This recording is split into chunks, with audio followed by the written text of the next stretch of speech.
Hello, everybody, and welcome to the Nerd Herd, your one-stop shop for all things geek. I am the Awkward Agent. Here with me tonight, we have the 8-Bit Gamer. Hello. And also Lucid Sheets. How's it doing out there, everybody? Hey. All right, so how you two been doing? Very good, thank Good? you. Oh. I'm doing quite fine. And yourself? Not bad. Been busy. Busy like a one-legged man in a butt-kicking contest today. Literally been researching for the show right up to the last minute. So That's very good. yeah. All right. For those of you tuning in, let me explain how the show works. Each week we're coming on and we're going to be debating on a particular nerd topic. If you have a topic you want to suggest for the show, you are more than likely to join us on our Facebook page, facebook.com/nerdherdshow. Feel free to post your ideas for shows. If we like them, we may just use them. Today's topic is going to be on Disney. We're going to be talking about all the things that make them awesome and awful at the same time. I think particularly we're going to be focusing on the recent string of Disney acquisitions, the properties that they've recently acquired. And the first thing I wanted to talk about is our past experiences with Disney, like what we think of Disney as a company personally, about their business practices. 8-Bit, you want to start with this one? Yeah, my biggest issue I've ever had with Disney is their stance on copyright, and so which is a whole nother debate, but the main issues on it is that they've fought in courts to extend copyright to be like hundreds of years after the creator's death, and that defeats the purpose of a copyright, which was to encourage the original creator to create more. You can't create anything after you're dead, obviously. So it's completely ridiculous. And their sole purpose of doing this is so that they could own rights to things that they don't even have a right to own in the first place, like all the Grimm fairy tales. Because they didn't create them, but yet they own all the rights to them. Yeah, Disney, I actually have some interesting stories about Disney being tight-fisted with its copyrights. I seem to recall a daycare center near me that actually got sued by Disney because they had Disney characters painted on the walls of the daycare. Yeah, they've always been really strict on their copyright stuff, and it just has always annoyed me because it's ruined the chance of possible future versions of things and cool creative Adaptations. content, which is why I think that we definitely need to cut back on copyright rules way back to being the old 20 years rule from original creation, not even past your death. A little bit closer to like Creative Commons, basically. Yes. All right. What about you, Josh? What are your experiences? Well, growing up, I've always been a Disney kid. Yep. I mean, growing up, everyone knows Disney was the family, wholehearted, show as it was. All the different cartoons that they came out with. First it started off with Steamboat Willie, and those, and when it grew from that, it's like, oh, look at all this good animation, for back then. And now it seems like it's not that they're really focusing much on the animation or the stories. It's what can I rake out every, year or so for money purposes. Like, I really liked it when they really focused on story. I mean, all the Disney movies that I've seen, the original ones, it's story-based. It's, fulfillment. It's family entertainment. Now it's like, let's see what we can get away with and get as much money as possible. Yeah. It's always sad when a really good property you enjoy starts sliding towards the let's just make money and not care about the art. Yeah. Yes, I'm a game designer. How would you like to live in my shoes? Well, I do live in your shoes. We're game designers too. Yeah. I'm the only one in this group that isn't in the game design major. Mm-hmm. But as far as my experience with Disney goes, there was a time when I really, really liked Disney as an art form. I maintain that Sleeping Beauty is the home of one of the greatest villains ever made, Maleficent. Mm-hmm. And they obviously know that Maleficent is a fantastic villain because every crossover property she's done, all the books that Disney owns, she's always been labeled as the big bad. But I've pretty much kind of fell out with Disney around the time of The Little Mermaid because Little Mermaid pretty much started the whole Disney fairy princess line. Yeah. and I don't know. I just don't really have a whole lot of respect for it. It's very cookie cutter, by the numbers. Well, I like some of the stuff they do with it, but sometimes they push it a little bit too much. You know, Yeah. They go to a point where it kind of gets a little silly with some of them because they take an already made story and make it about a different character. If you're going to do this whole princess line, you do it on new characters. You know, you don't alter the entire story to fit what you want. Like that, I'm okay with things like The Little Mermaid. While I didn't like it because I really don't like the whole musical thing, and I never did as a kid. So Right. Yeah. See, with my thing, that's why I liked Mulan when that came out, because that wasn't as cookie cutter, because we're taking, a feminine hero instead of, the prince that rides it on the horse. We get a female riding on the horse, saving the lives of many, which I think was a great direction because it shifted it a little bit. Yep. And I loved Mulan when I was growing up because it was like, sweet, girl, let's kick butt that, takes no anything at all, doesn't take any gruff. Yeah, it's a very classic tale, where they take a female character that's being outcast and told she can't do it, and she has to disguise herself to do it. Yeah, but that's my experience with Disney as an art form. As a business, I will say I'm very leery of conglomerates. But that being said, I think Disney has been rather ethical with its properties. Basically, they serve as sort of a over-glorified investor. They're pretty much happy to let the smaller companies do whatever they want, have their creative freedom, and they're very much a proxy for the creative content to go through. Right. They basically give them all the money they need to make their products bigger and better, and on the promise that they'll get to see a return from it. Well, talking about the acquisitions and Disney as a conglomerate, let's talk about the recent string of acquisitions that they've come across. It's funny, I was actually doing a project for my corporate communications seminar, and I got to analyze Disney. It's actually a little scary just how much they control, what they have in their hands. Like I did not know that Disney had the rights to ESPN. Yeah, they have rights to a lot of things, and the thing is that they've acquired these over the years, and before they even owned most of them, they pretty much owned them. Like for Pixar, for the longest time they worked side along, and then Pixar tried to cut ties with them. Right. And it really nothing happened came out of it, and then Pixar came back to Disney pretty much a year later and actually let themselves be sold to Disney. Yeah. So, what do you guys think about the recent string of acquisitions? The most recent being Lucasfilms, Marvel before that. 8-Bit, let's start with you. Well, I think that it actually shows a great sign with some of the stuff they do. Like with Marvel, when they bought it, they said that they weren't going to change any characters, and they haven't. They bought it out in 2009, and already we've had how many superhero movies through Marvel, and they've all been great ones. Nobody's going to argue that the Avengers wasn't one of the top hero movies that's been made so far. Yeah, I think it was number 3 in the box office sales. Yep. So any effect Disney has on it has been positive, if any. Which they claim they're not doing anything forward on purpose. So they would claim that they didn't make it any better. Either. Yeah. And so with LucasArts, it can show great signs, and George Lucas is still being a creative influence on it. They're having him on set talking to it. He's just not the director.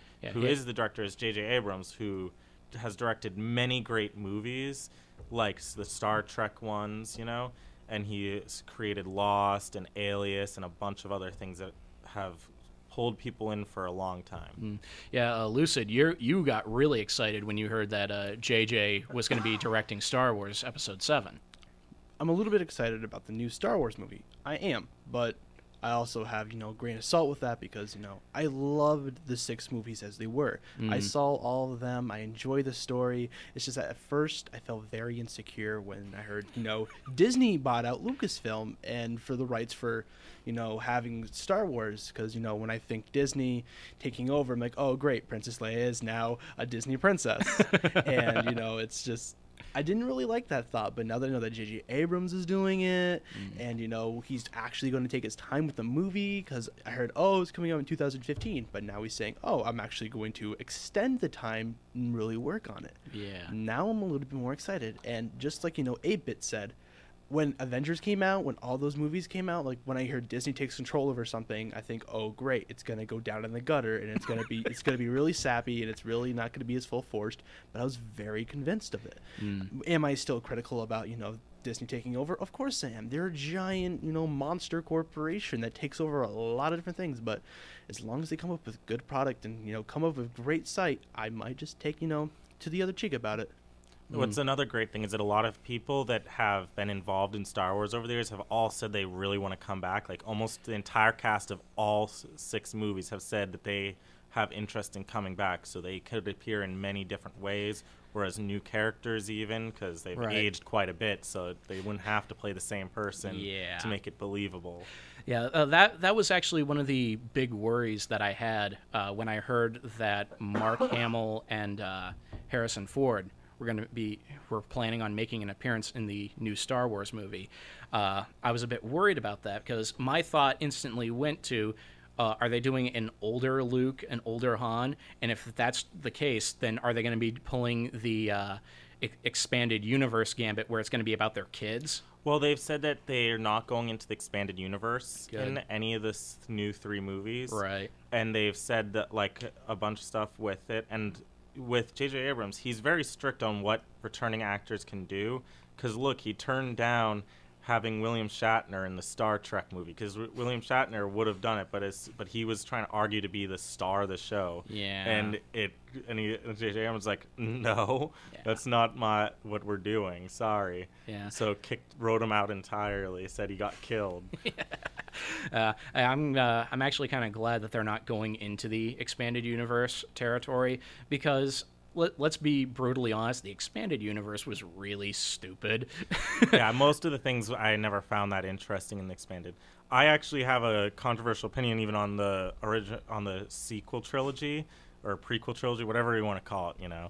Like, I think it was a lot better than a lot of people make it out to be. Like, I still like the 4 through 6 better, but it's that a lot of people watched those when they were little kids. So when they then were adults and watched 1 through 3, they're like, oh, this is aimed for little kids. But it always was. Look at R2-D2 and C-3PO. You couldn't get more comical of characters than that. And then people bash Jar Jar Binks because he's too little kiddish. He's pretty much just like racist. C-3PO mixed with R2-D2, like he's goofy, doesn't make sense, and does stupid things constantly. Yeah. It's all about the time. It really is just all about the time and the era they were in. Like, what was funny to them, in their time, isn't as funny as our generation. And, we might have the same effect when the new movie comes out, that there'll be something that they have that's probably funny for the generation that we're not looking at. George Lucas always said that he was aiming to entertain kids and that it was more of a family event. It's just like the Harry Potter movies, and all these, like, adults can enjoy them, but they're not geared specifically for adults. They're geared for kids, but with an opening to entertain other people too. Which is the smart way to run any sort of visual medium, if in my personal opinion. But yeah, I was apprehensive when I heard that Mark and Harrison were coming back. I was also a little apprehensive when I heard J.J. Abrams was going to direct, because I have this sort of thing. Number one, I still kind of haven't forgiven him for Lost, for ending Lost the way he did. And the other thing is that while he is good, he's good at what he does, no one worth being taken seriously would debate that, I don't think he's really spectacular. He's not like the absolute epic director that Star Wars really needs. Well, I don't think there's right now much better than him. Like, like I think he is the best director around right now. He's not the best ever. He still has to prove himself that by making more great things, because the greatest directors are the ones that consistently made great things. Yeah. He's made several. I actually loved Lost. You will not find a bigger Lost fan than me. I joined the Lost fan club one year and have a poster with all these cool trinkets, like the failsafe key. I wow. have the entire complete collection that has like a blacklight, and there's hidden messages all over the discs and inside the case, and there's like a hidden game and a hidden DVD in it that's wow. unlisted and everything. Like, I love Lost so much, and I know every bit of its history. Like, I've studied it. Nice. Yeah, moving on to the next question that I have set up here. How do you think that these acquisitions, how do you think they're going to affect the existing franchises that Disney has? Because everybody freaked out, both with Marvel and with Lucasfilms, thinking that there was going to be these ridiculous crossovers. Do you think it's going to have any effect? I don't really see them doing any kind of crossovers with Marvel or Lucasfilm stuff into any of any of their cartoons or anything anytime soon. But what I do see a potential of, and something that I'm really excited for, is games like Kingdom Hearts having like the Iron Man section of one planet and stuff. Like, one planet would be all like the Marvel universe, and you go to join different heroes and help fight. Yeah, you said Kingdom Hearts, and Lucid just had the biggest nerdgasm ever. I'm sorry.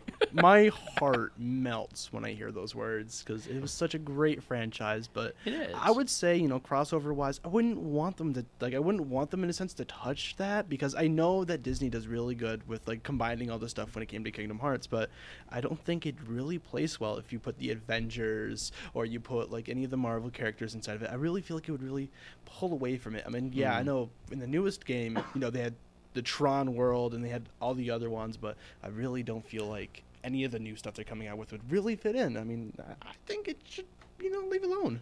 The reason why it can work is because the way Kingdom Hearts has worked in the past is that they keep everything self-contained, and that's the most important thing. It's why Final Fantasy continues to work very well, because each game is self-contained. And Kingdom Hearts does that on this smaller scale, where each world is completely self-contained. There's only very few things that actually leach out of the worlds. Like, you can't take any of those characters you play as in the worlds and bring them to other worlds. And that, while that sounds like something you'd want to do, that could ruin it and mix things up. So that's why it's so important and such a good aspect. And why I think that even if they bring in a Marvel thing, it would work. Because it's like Nightmare Before Christmas. They changed all the character models that go into the world so that they match that universe when they're in it. And so they do the same thing with the Marvel. And then same with Star Wars, where everything would be upgraded and changed to be more like that universe. When you said Final Fantasy still works, I know so many people that would debate against you on that. It's selling still. It is still selling. making sequels. Yep. It's still working. A failure would be if they completely flopped. And like, so far, the only one that's completely flopped really was the online one, and they're reworking it and actually going to try to do it again. Yeah. But online is something that's always hard. Almost all, like Lord of the Rings tried to do it. Like so many games have tried to do an online thing and failed. Star Trek actually had an online game. Yeah, I saw that one. But yeah, regarding how all these acquisitions are going to affect the existing franchises, the most I've seen is there was like one episode of Phineas and Ferb that they're doing where they're going to meet the Avengers, and you can find Marvel merchandise on the Disney website, and there was like a short string of comic book covers, I believe, that had the Avengers in Tron-inspired costumes, which I don't know. I thought they looked pretty cool, but apparently most of them thought they were hideously designed. All right, the next question I've got up here. What sort of concerns do you have for the new projects that Disney intends to develop using the acquisitions that they have? Let's start with you, 8-Bit. Well, to tell you the truth, I don't have that much of concerns. The main things is that I hope they continue doing stuff. Like, I really don't want these series to end. Like, even if one of them fails, that's the thing that a lot of companies have a knee-jerk reaction doing, is if they buy out a company and then release like a sequel to something and it fails, then all of a sudden they throw it on a back shelf and it never gets touched again. Yeah. And that would be a horrible thing. So I really hope that when inevitably one of the movies fails, which these can't always be a success, one's eventually going to fail, which is probably going to be a Hulk movie because those always fail. But it's sad because it's a good character, but you need like a perfect director for it. And I was actually kind of hoping J.J. Abrams would do that because that would really test him. Like, I don't know if he could do it because it's a very hard character to get people to sympathize with and connect with. Right. You know, so that's why they always fail. Yeah, they had a similar problem with Tony Stark, actually, Iron Man. When he first came out in the comics, most people really did not care much for him. He was actually like extreme right wing to the point of being offensive even to the right wing. Yeah, which he still retains to a degree. But what happens is after the whole events happen, he then changes his mind. You know, and that was kind of even in the original. It happened in a completely different time period, but it's the same idea. Like that whole intro story of his in the first movie is actually very similar to his original story, origin story, which is kind of cool that they kept that. Yeah. What about you, Lucid? Do you have any concerns for the future with Disney? Not much from their movies. I mean, I don't stay to the shows. I mean, my little brother watches the little shows. My little niece watches the shows with them. Actually, I was just being, badgered because today is my niece's birthday, so Aww. Happy birthday to Livy. So when you guys hear this, say it. But personally, Disney, I don't have much of an issue with what they do for movie-wise. I like the movies they come out with. I mean, I might have some issues here and there, but, as long as they stick to really good movies and they don't do me wrong, then Disney can do what they want. Yeah. Me personally, I really like the Pixar end of Disney. I think I've only ever seen one Pixar movie that I didn't really care for. That being Cars.